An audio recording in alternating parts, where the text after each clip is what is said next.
when you lose that size of effort in a season for a farmer who already is marginal, it could be quite disastrous.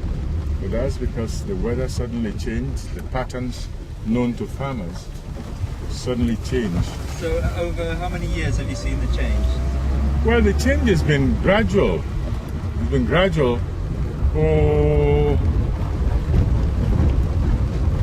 to make it about 10 years now, things have started sort of shifting first, shifting back, shifting first, so that the farmers have not been able to really establish a new pattern properly, and we do not have meteorological services here that can really give them the necessary backup so they understand what's happening.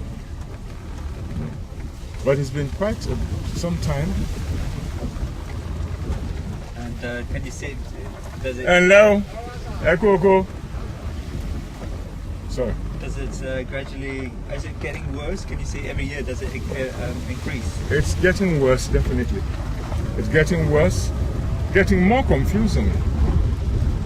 Because the pattern it produces this year now will not be followed next year.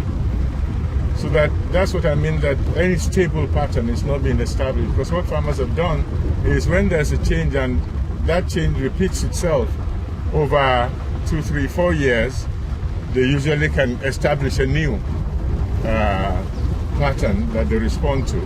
Because their farming is critically tied to the weather. If they fail by 1 week, sometimes it could mean the difference between bankruptcy and a bountiful harvest. But the weather never stabilizes enough for them to establish a pattern. And that is an additional problem.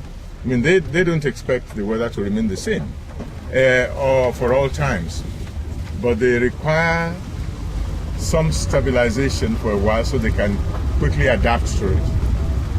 But to adapt suddenly to things that just flip-flop is very difficult.